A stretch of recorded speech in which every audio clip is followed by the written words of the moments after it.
শহীদ আল্লামা দেলাওয়ার হোসাইন সাইদি রহমতুল্লাহ আলাইহি যদি বেঁচে থাকতেন, আজকের এই সিলেটের ময়দানে তিনি আসতেন। কোরআনে কারিম শুনে হাজারো মানুষ হয়তো দিনের দিশা পেত, তো জালেমরা তাকে ধোঁকা দিয়ে জেল থেকে বের করেছিল, আমার সামনে দিয়েই বের করে নিয়ে গিয়েছিল। তোরা ধোঁকা দিয়ে ওনাকে আগের দিনও দেখলাম কি সুন্দর কথা বলছিল, আমাকে উপদেশ দিচ্ছিল। পরের দিন শুনলাম যে না, উনি অসুস্থ, পোড়াটাই বানোয়াট। যে বলছে আপনি অসুস্থ, চলেন আপনাকে হাসপাতালে নিয়ে যায়, ওখান থেকে চিকিৎসার মাধ্যমে আপনাকে ছেড়ে দেওয়া হবে। উনি তো আনন্দেই বের হচ্ছিলেন, কিন্তু জালেমদের দুর্বিসন্ধি যে এত গভীরে ছিল কেউ বুঝতে পারে না, উনি নিজেও টের পান নাই। এই জন্যে প্রিজন ভ্যান থেকে নামার সময় আমরা দেখেছি একটা তৃপ্তির হাসি দিচ্ছিলেন। বলা হচ্ছে ওনার হাড়ে অসুস্থ ছিল, হাড়ের রোগ ছিল। এই কারণে মানুষের হাড়ে অসুস্থ হলে ওইভাবে মানুষ হাসতে পারে? বলেন। কারারক্ষী যারা সামনে ছিল তাদেরকে লম্বা করে সালাম দিয়েছিলেন, জিজ্ঞাসা করেছিলেন আপনারা কেমন আছেন। একজন হাড়ের রোগী অসুস্থ মানুষ এই কথাগুলো বলতে পারে না, তার মানে এখন পোড়াটা পরিষ্কার, তাকে হত্যা করা হয়েছে। নবীজির কথা, দেওয়াল চাপা পড়ে মরলে যদি শহীদ হয়, সাপে কেটে মরলে যদি শহীদ হয়, নদীতে ডুবে মরলে যদি শহীদ হয়, গাছের নিচে পড়ে যদি মরে শহীদ হয়, অ্যাক্সিডেন্টে মরলে যদি শহীদ হয়, যাকে অন্যায়ভাবে মেরে ফেলা হয়েছে অবশ্যই তিনি শহীদ। আল্লাহ রাব্বুল আলামিন তার গোলামের 50টা বছরের কোরআনের খেদমত যেন কবুল করেন, জান্নাতের সুউচ্চ মাকাম নসিব করেন, বলেন আমিন। আজকে তার সন্তানও আসবে, কলিজার টুকরা সন্তান আলহাজ শামীম বিন সাইদি অলরেডি চলে এসেছে, গতকাল শেষ হয়ে গেছে। আমাকে সিলেট পর্যন্ত আনার পেছনে আপনাদের যে সমস্ত মানুষগুলো ভূমিকা পালন করেছে, আমার শ্রদ্ধাভাজন উস্তাজ, ইসলামিক চিন্তাবিদ, শিক্ষাবিদ আলহাজ মাওলানা আব্দুস সালাম আল মাদানী, আতালাল্লাহু উমরাহু ওয়া বারাকাল্লাহু ফি হায়াতি, সকলে বলেন আমিন। আমরা যে কথা বলতে চাই, কোরআন আমরা শুনতে এসেছি, আমরা মানুষ। ওয়ালাকাদ কাররামনা বানি আদম, আমি বনি আদমকে সম্মানিত করেছি। অথচ এই সম্মানিত সৃষ্টির অসম্মান করার জন্য এই 15.5 বছরে অনেকেই সিনিমিনি খেলছিল। আল্লাহ তাদের সমস্ত কাজকে নস্যাৎ করে দিয়েছেন। কোরআনের ভেতরে আমরা জেনেছি, কোন জালেম যদি চেয়ারে বসে তাহলে সর্বপ্রথম 2টা কাজ করে। সূরা নমলের 34 নম্বর আয়াতে আল্লাহ দলিল দিয়েছে, ইন্নাল মুলুকা ইযা দাখালু ক্বরিয়াতান আফসাদুহা ওয়া জাআলু আ'ইজ্জাতা আহলিহা আদিল্লা ওয়া কাযালিকা ইয়াফআলুন। আল্লাহ পাক বলেন, জালেম যদি ক্ষমতায় বসে তার প্রথম কাজ হয় সে বিশৃঙ্খলা তৈরি করে জমিনে। আমরা দেখতে পেয়েছি 15.5 বছরে প্রায় 52টার উপরে বিশৃঙ্খলা তৈরি হয়েছিল। 2 নম্বরে ওয়াজাআলু আইজ্জাতা আহলিহা আদিল্লা, ওই দেশের যারা সম্মানিত নাগরিক, সম্মানিত মানুষ যারা, তাদেরকে সে অপমান করে, অপদস্থ করে। এই দেশের সবচাইতে সম্মানিত মানুষ যারা আমরা দেখতে পেয়েছি তারা আলেম, অথচ এই বাতিলের টার্গেটই ছিল আলেমরা। এখানে সম্মানিত মানুষদের যারা সম্মান করে, অপদস্থ করে, তাদেরকে হেয় প্রতিপন্ন করে, এটা জালেমদের 2 নম্বর কাজ। তার মানে কোরআনের এই আয়াত অনুযায়ী প্রতীয়মান হয় যারা ছিল এরা জালেম। জবান খুলে বলেন এরা কি? স্পষ্ট ভাষায় বলছি, যারা জালেম এরা আল্লাহর মামলার আসামি। কথাটা খুব হালকা মনে হচ্ছে। সূরা শূরা 25 নম্বর পারা 6 নম্বর পৃষ্ঠা 13 নম্বর লাইনের 42 নম্বর আয়াতে আছে, ইন্নামাস সাবিলু আলাল্লাযীনা ইয়াযলিমুনান নাস। আল্লাহ পাক বলেন, অবশ্যই আমি নিজে মামলা দায়ের করব তাদের বিরুদ্ধে যারা মানুষ হয়ে মানুষের উপরে জুলুম করে। আল্লাহ ইয়াজলিমুনাল মুসলিমুনা দেননি, ইয়াজলিমুনান নাস দিয়েছেন। ইয়াজলিমুন শব্দটা মোজারে, আরবি গ্রামার অনুযায়ী এটা বর্তমান, ভবিষ্যৎ, প্রেজেন্ট, ফিউচার, দুইটা কাল নিয়ে শব্দ গঠন করা। তার মানে এখন যারা এ পৃথিবীতে মানুষ হয়ে মানুষের ওপরে জুলুম করছে, ভবিষ্যতেও যারা করবে, তাদের কিছু পরিণতির কথা আমরা কোরআনে জেনেছি। রব্বুল আলামিন জানিয়েছেন সূরা নমলের 52 নম্বর আয়াতে, ফাতিলকা বুয়ুতুহুম খাবিয়াতাম বিমা যালামু। হে নবী একটু তাকান জালেমদের এই বাড়ির দিকে, এই সেই ঘরগুলো জুলুম করার কারণে ঘর আমি আজ পরিত্যক্ত বানিয়ে দিয়েছি, জনশূন্য করে দিয়েছি, উজাড় গৃহ বানিয়ে দিয়েছি।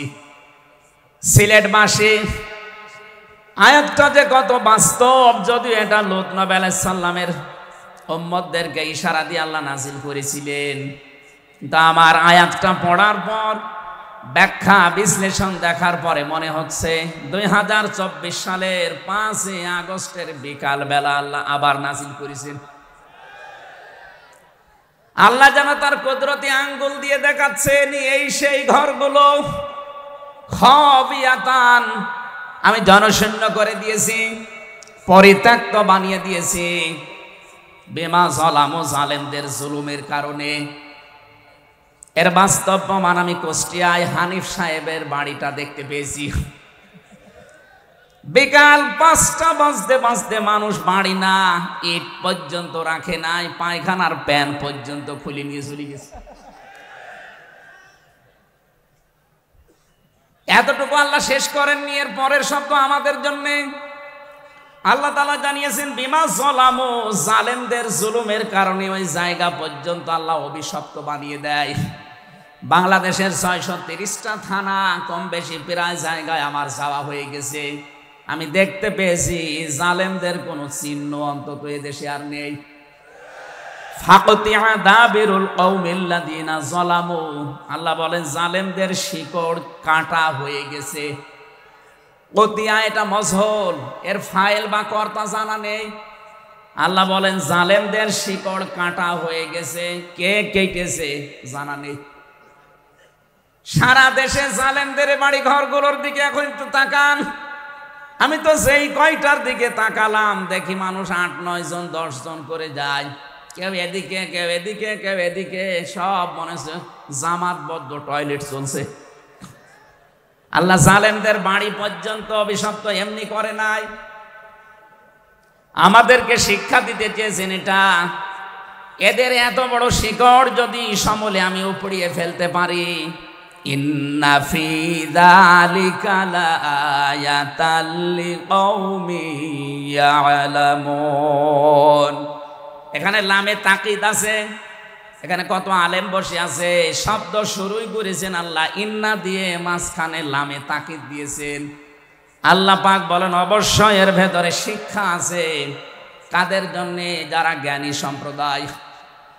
সুতরাং এটা যেহেতু রেকর্ড হয়, সারা বাংলাদেশে কালকে ছড়াবে। সবাইকে উদ্দেশ্য করে বলছি, জালেমদের এত বড় শিকড় যদি আল্লাহ কেটে ফেলতে পারে, আগামীতে যারা চেয়ারে বসবেন ক্ষমতায়, তারা খুব চিন্তা ভাবনা নিয়ে রাষ্ট্র চালাবেন, আপনার দ্বারা যেন জনগণের উপরে জুলুম হয়ে না যায়। যদি আপনার দ্বারা জুলুম হয়, আগামী 5 বছর পরে আপনার বাড়িও দেখবেন শ্মশান হয়ে গেছে। আমি আশা করি আমার বক্তব্য আপনারা বুঝেছেন, এবং রেকর্ড হওয়ার পরে যারা শুনবে তারাও বুঝবে। আমি এটা বলতাম না, আমি দেখতে পাচ্ছি কিছু মানুষ ইদানিং উলট পালট কথা বলছে, এ কারণে আমি ইঙ্গিত দিলাম। এখনই যদি আপনি এরকম কিছু বলেন, কিছুদিন পরে বলতে পারেন না। গতকালকে এক নেতা এইটা জানিয়েছে যে 15 বছর তো কোরআনের অনুষ্ঠানে অনুমতি লাগতো, আমরা যদি আসতে পারি অনুমতি দেব না। আপনি এ কথা বলবেন আমরা জানি, তো কিছুদিন পরে বলতে পারলেন না, আগেই বলে দিলে মানুষ তো সব চিনি ফেলবে। এই জন্যে আমার মনে হয় আপনি ভুল করে ফেলেছেন। আপনি আস্তাগফিরুল্লাহ বা তওবা করে নেবেন, থুক্কু। এরকম কিছু দিয়ে অন্তত ফিরে আসবেন যে না, এটা এখন আমি বলবো না, কিছুদিন পরে বলবো।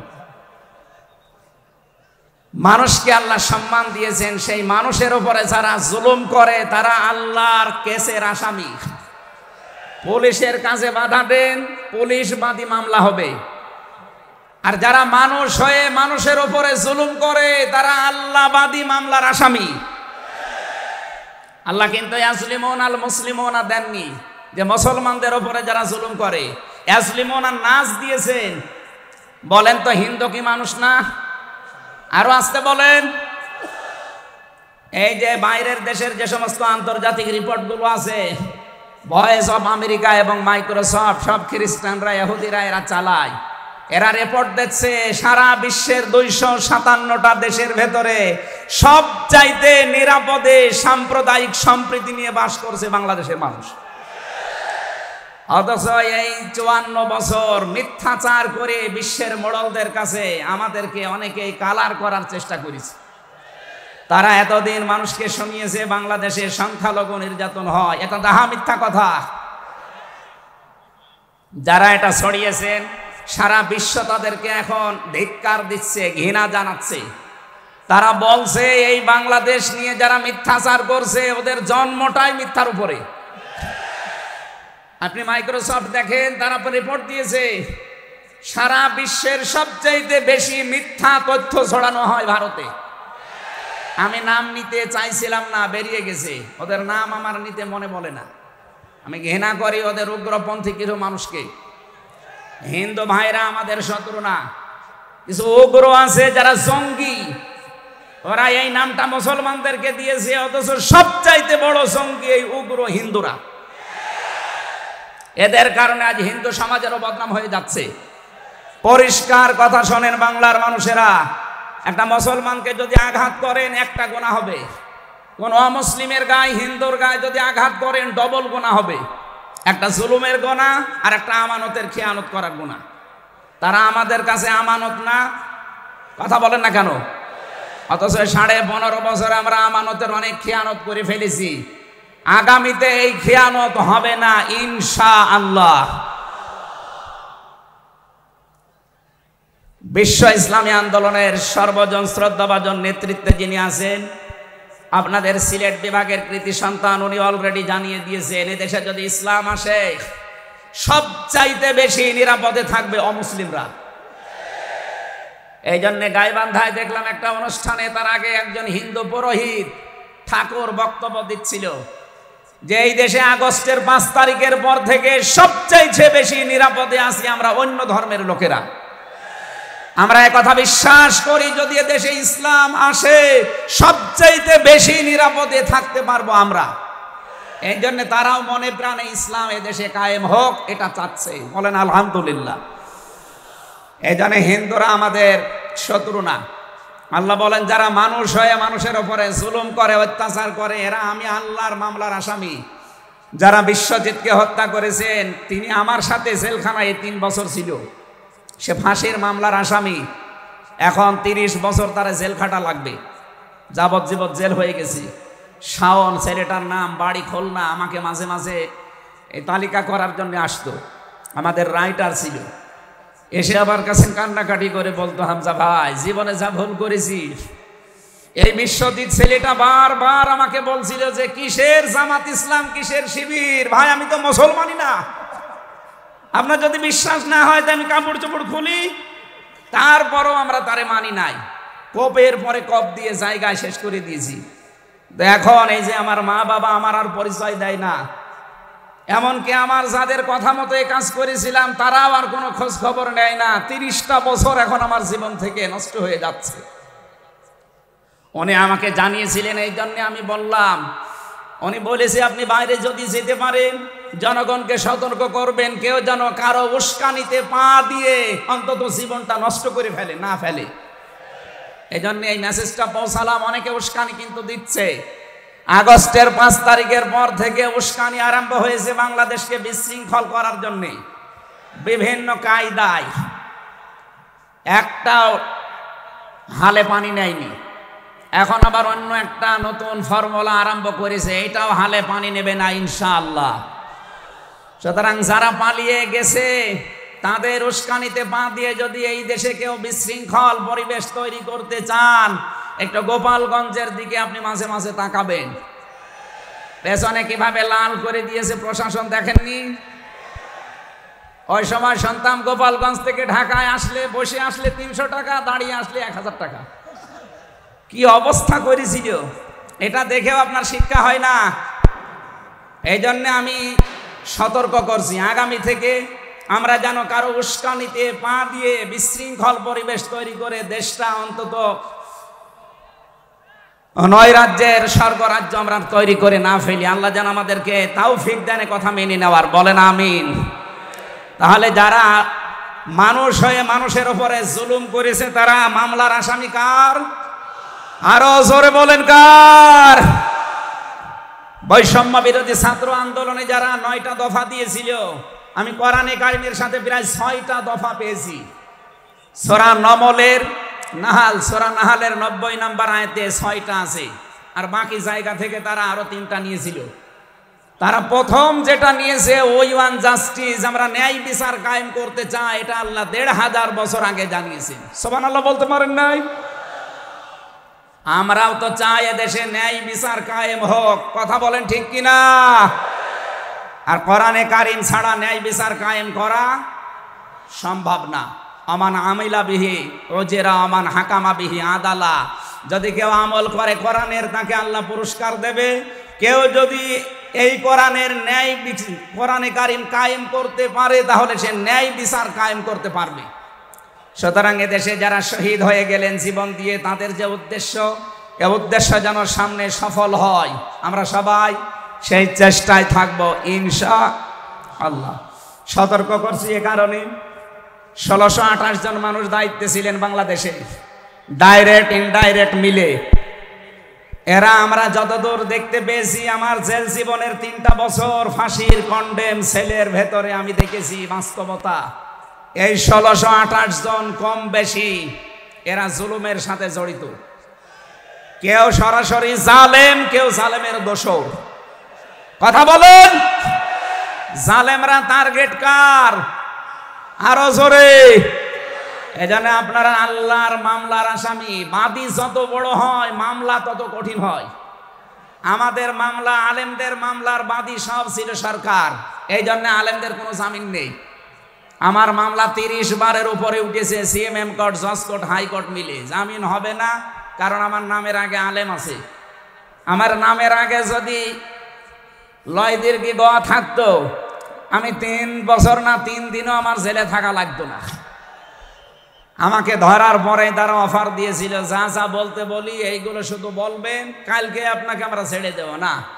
এত মিথ্যা কথা বলা আমার দ্বারা সম্ভব না।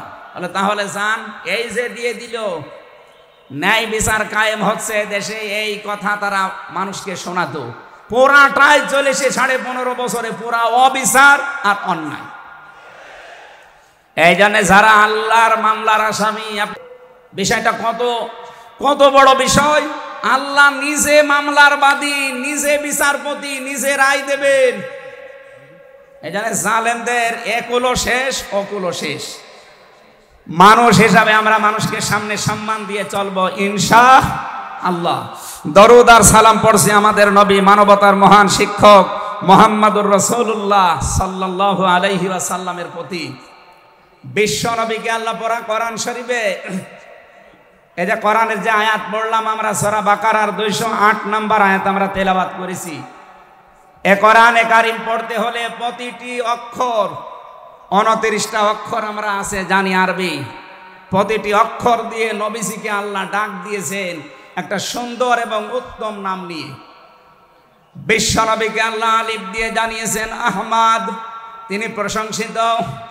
বা দিয়ে আল্লাহ জানিয়েছেন আমার নবী বাশির, তিনি সুসংবাদদাতা। তা দিয়ে আল্লাহ জানিয়েছেন আমার নবী মুত্তাকি, তিনি পরহেজগার। সা দিয়ে আল্লাহ পাক জানিয়েছেন আমার নবী মুদ্দাসসির, তিনি কম্বলওয়ালা। জিম দিয়ে আল্লাহ জানিয়েছেন আমার নবী জামিল, সুন্দর। হা দিয়ে আল্লাহ জানিয়েছেন আমার নবী হামিম, অন্তরঙ্গ বন্ধু। খ দিয়ে আল্লাহ জানিয়েছেন আমার নবী খাতামান নাবিয়্যিন, শেষ নবী। এভাবে বলতে বলতে সর্বশেষ অক্ষরে যে দেখবেন ইয়া, আল্লাহ জানিয়েছেন ইয়াসিন। বলেন আল্লাহু আকবার। তাফসিরে কাবীর আল্লামা ফখরুদ্দীন রাজি রহমতুল্লাহ আলাইহি এই সিন শব্দের তিনি 5টা ব্যাখ্যা দিয়েছেন। তিনি লিখেছেন সিন মানে সাজ্জিদুল আলামিন, সিন মানে সাজ্জিদুল বাশার, সিন মানে সাজ্জিদুল কাউনাইন, সিন মানে সাজ্জিদুল আম্বিয়া, সিন মানে সাজ্জিদুল মুরসালিন। এক একটা শব্দের ভেতরে হাজার হাজার কথা তিনি দিয়েছেন। আমি একটা বলছি, সিন মানে সাজ্জিদুল আলামিন। শুধু আলম না, আলামিন বহু বচন। এই পৃথিবীতে 257টা রাষ্ট্র আছে। যত জগৎ আল্লাহ বানিয়েছেন, আপনি যে জগতে বাস করেন না কেন, মুহাম্মদ রাসূলুল্লাহকে আপনাকে নেতা মানা লাগবে, আদর্শ মানা লাগবে। কারণ আল্লাহর ঘোষণা দেওয়া নেতা একজন। আল্লাহ পৃথিবীর অন্য কাউকে হে নেতা এ শব্দ বলেননি। শুধু আমাদের নবী, আপনার নবী মুহাম্মদ রাসূলুল্লাহকে জানিয়েছেন ইয়াসিন, হে নেতা। আয়াতের তাফসিরে আমি আরেকটা আয়াত পেয়েছি সূরা হুদ 12 নম্বর পারা 12 নম্বর পৃষ্ঠার 1ম নম্বর লাইনের 98 নম্বর আয়াত। এটা তাফসিরে ফি জিলালিল কোরআনে পাবেন। আমি সামারাইজ করে বলছি, যদিও ফেরাউন সম্পর্কে এটা নাযিল হয়েছে।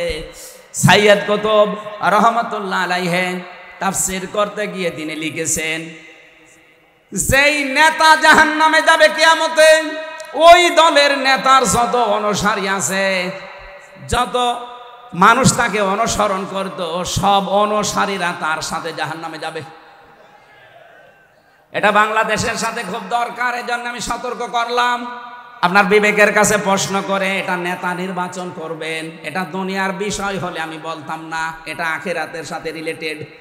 যার নেতা ঠিক নেই, ওই নেতা যদি জাহান্নামে যায়, ইয়াকদুমু কওমাহু ইয়াউমাল কিয়ামাতি ফাআওরাদাহুমুন নার ওয়া বিইসাল বিরদুল মাওরুদ। জোরে বলেন আল্লাহু আকবার। সিলেটবাসী, সারা বাংলাদেশ এখন আমার সামনে, এই যে দেখতে পাচ্ছেন না, সারা বাংলাদেশে ছড়াইয়া যাচ্ছে। যাদের নেতা ঠিক নেই, আদর্শ ঠিক নেই, এক্ষুনি আপনি তওবা করে ঠিক করবেন। সত্যি বলছি, যাদের নেতা ঠিক নেই, ওই নেতা যদি জাহান্নামে যায়, আল্লাহর কসম আপনাকে ওর সাথে জাহান্নামে যাওয়া লাগবে। নেতৃত্ব দেওয়ার জন্য গুণ বললাম কয়টা? বলেন বলেন। আপনি সূরা বাকারার 247 নম্বর আয়াতটা দেখবেন। ক্বালা ইন্নাল্লাহা আসতাফাহু আলাইকুম ওয়া যাদাহু বাসতাতান ফিল ইলমি ওয়াল জিসম ইলা আখির আয়াত। আল্লাহ নিজে জানিয়েছেন, এই পৃথিবীতে কেউ যদি নেতৃত্ব দিতে চায়, তার 1ম নম্বরে জ্ঞান লাগবে। জোরে বলেন, কি লাগবে? আপনি যাকে মেনে চলেন, যার না নেতৃত্ব মানেন, বলেন তো সে জ্ঞানী আপনার দৃষ্টিতে মনে হয়? যে লোকটা এ কথা বলতে পারে ঈদুল ফিতরের জানাজার নামাজ আগামীকাল অনুষ্ঠিত হবে, ওর জ্ঞান কেমন আপনি টের পাচ্ছেন না? এই কথা বলে না কেন? এই জন্য নেতৃত্ব সামনে কেউ দিতে চাইলে তাকে জ্ঞানী হওয়া লাগবে। আসমানের জ্ঞানী হওয়া লাগবে। যাবতীয় জ্ঞান, জাগতিক জ্ঞান তো লাগবেই, মাস্ট বি। এইটার জ্ঞান লাগবে।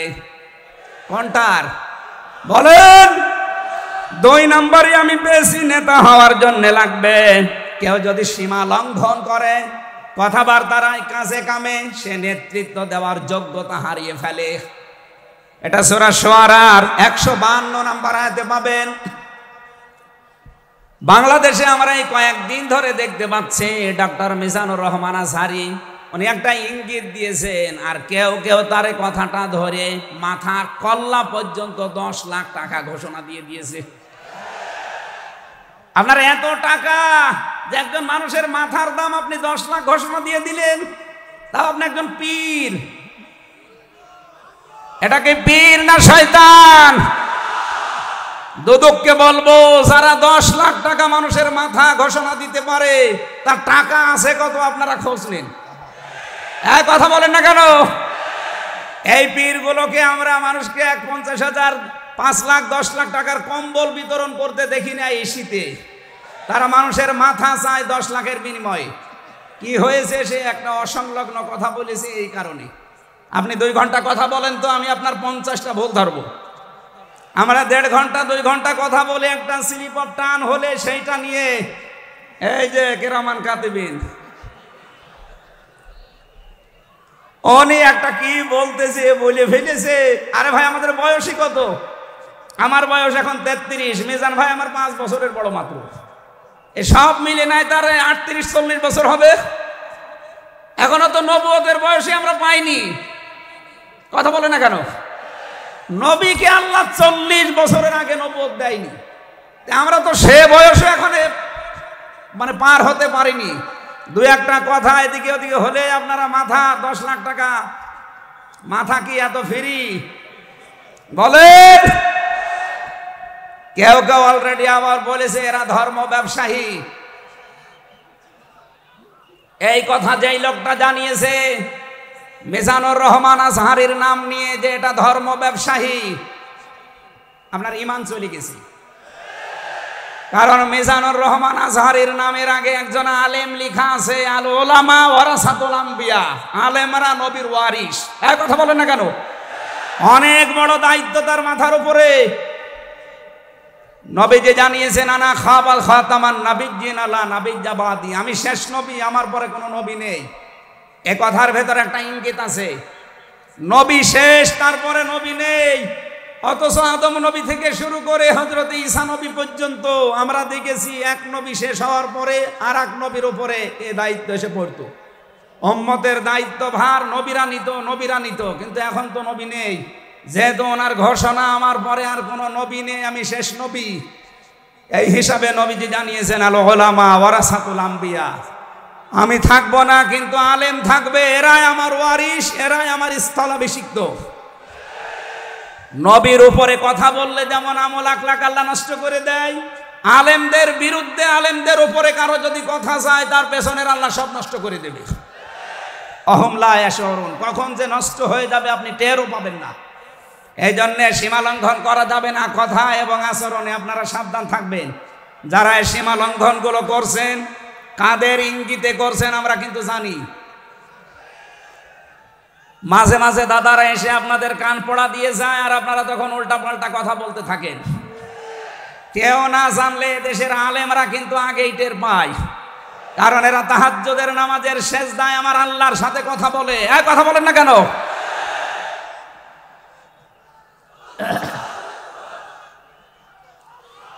ঠিক আছে, এই জন্য যারাই যা কথা বলবে না কেন কারো কান পড়ায় কান দিয়ে সীমা লঙ্ঘন করবেন না। আমি আশা করি কি বোঝাতে চাই আপনি বুঝেছেন। নেতৃত্ব দিতে হলে সীমার ভেতরে থাকবেন। 3 নম্বরে আমি পেয়েছি সূরা কাহফের 28 নম্বর আয়াতে যে গাফেল হওয়া যাবে না যারা নেতা হবে। অথচ এই দেশে আমরা দেখি এই 54-53 বছরে যারা নেতৃত্ব দিয়েছে অধিকাংশগুলোই গাফেল। আল্লাহর এই কোরআন সম্পর্কে তারা গাফেল, মানবতার সম্পর্কে তারা গাফেল ছিল। 4 নাম্বারটাই বেশি সূরা নিসা, এইটা আমার মনে হয় না বলাই ভালো।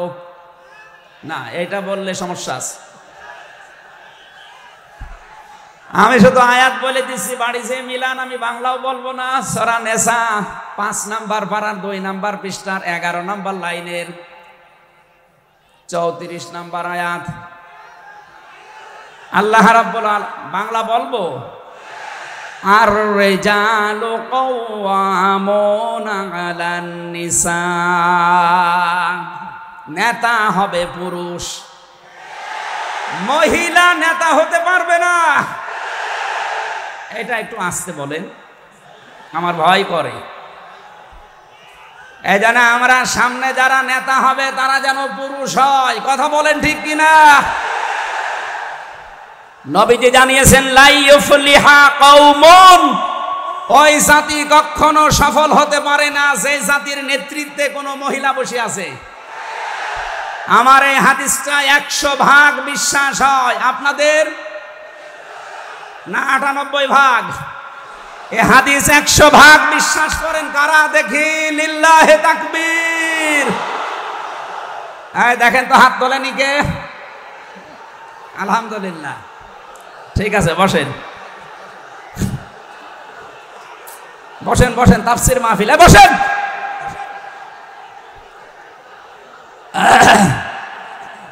এটা যদি আমরা মেনে নিতে না পারি, এই 54 বছরে আমরা যেখানে ছিলাম আরো পেছিয়ে যাওয়া লাগবে। এই জন্য আমরা সামনে এগিয়ে যেতে চাই। কোরআনের সূরা নিসার 34 নম্বর আয়াত, সামনে যদি নেতা হয় পুরুষ মানুষ হবে ইনশাআল্লাহ। আরো জোরে বলেন ঠিক কিনা? 5 নম্বর পেয়েছি সূরা বাকারা 124 নম্বর আয়াত, কোন জালেম নেতা হতে পারবে না। আমাদের জাতির পিতা হযরত ইব্রাহিম আলাইহিস সালামকে দিয়ে আল্লাহ উদাহরণ দিয়েছেন। আপনি সূরা বাকারার 124 নম্বর আয়াতটা পড়ে নেবেন। সুতরাং যারা জালেম হবেন সামনে তাদের নেতৃত্বে আসার দরকার নেই, আপনি ভিক্ষা করে খান। এক কথা বলেন না কেন? আমরা অনেককেই দেখতে পাচ্ছি এই যে দ্বিতীয় স্বাধীনতার পর থেকে অনেকেই জুলুম আরম্ভ করেছেন। আপনারা থামবেন। আমরা সবাই মাজলুম এই দেশে, শুধু ওই 14 দল বাদ দিয়ে। সুতরাং আমরা এই মাজলুম গুলো যেন আবার জালেম হয়ে না যায়, তাহলে নেতৃত্ব দেওয়ার যোগ্যতা আমরা হারিয়ে ফেলবো। আল্লাহ যেন আমাদেরকে বাঁচান, বলেন আমিন। সূরা বাকারা আয়াত নাম্বার 208। আমরা একটা মাত্র আয়াত থেকে আজকে তাফসীর করার জন্য বসছি। আমার নির্ধারিত সময় পর্যন্ত যাব।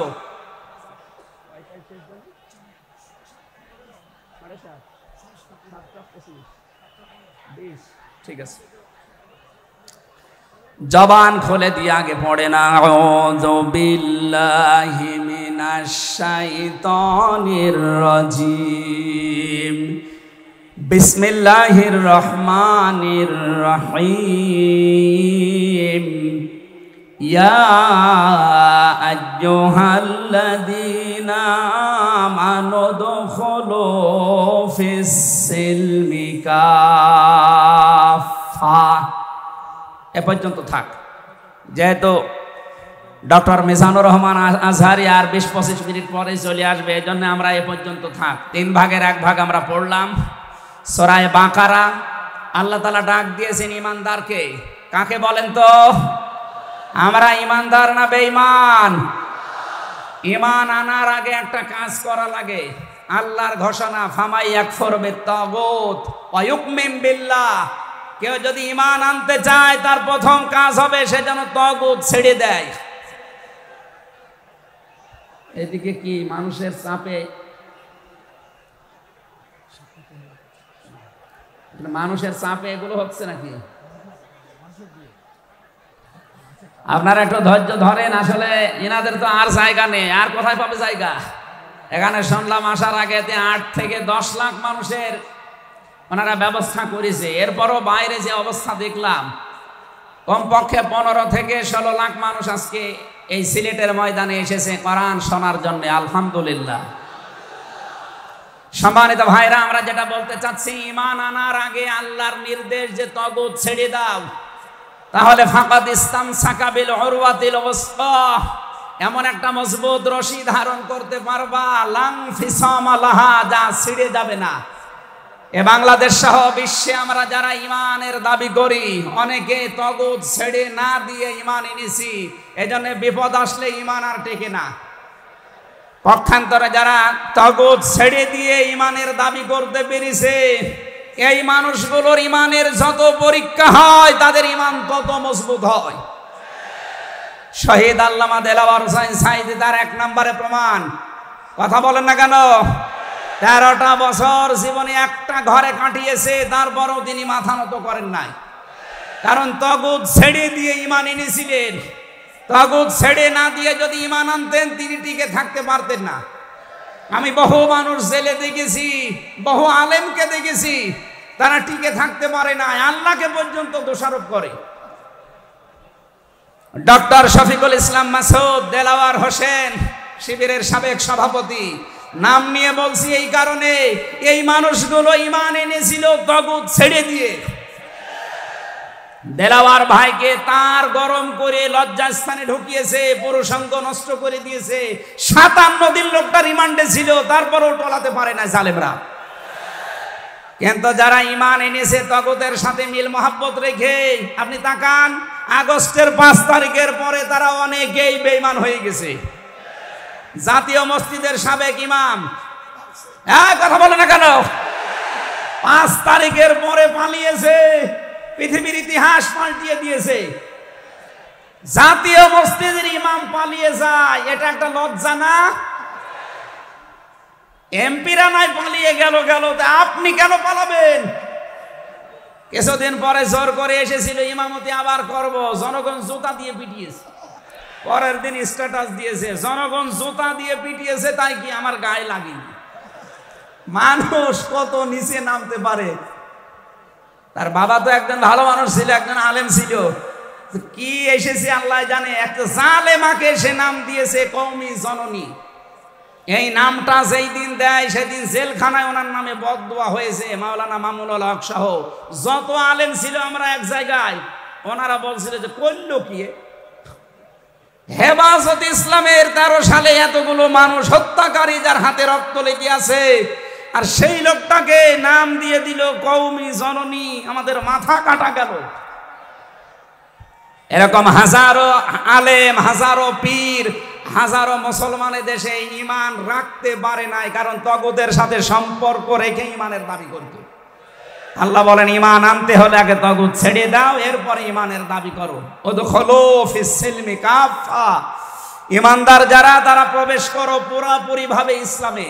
এখানে সিলমন বা সালমন, সিনের উপরে জবর দিলে হয় সালমন মানে শান্তি, সিনের নিচে জের দিলে হয় সিলমন মানে ইসলাম।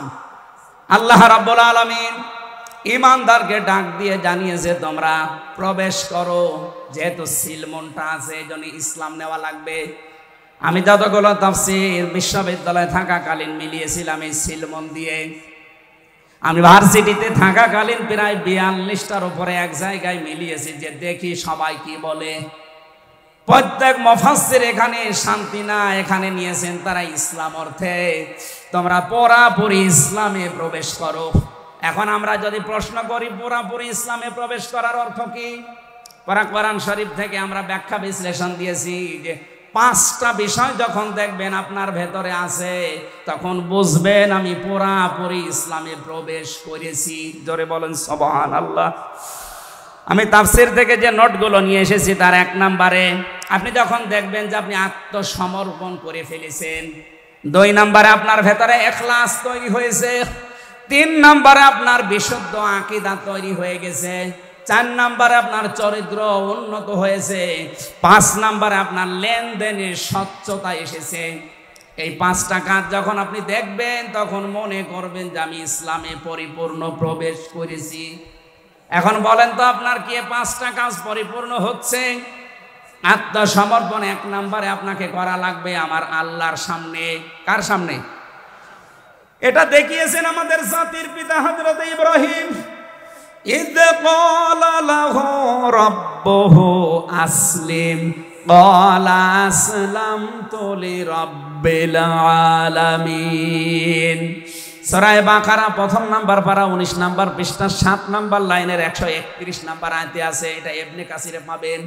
আল্লাহ পাক বলেন আত্মসমর্পণ করো।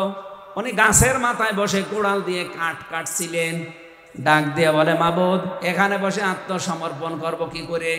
আল্লাহ পাক বলেন আত্মসমর্পণ এখানে খাতনা করে আত্মসমর্পণ করো।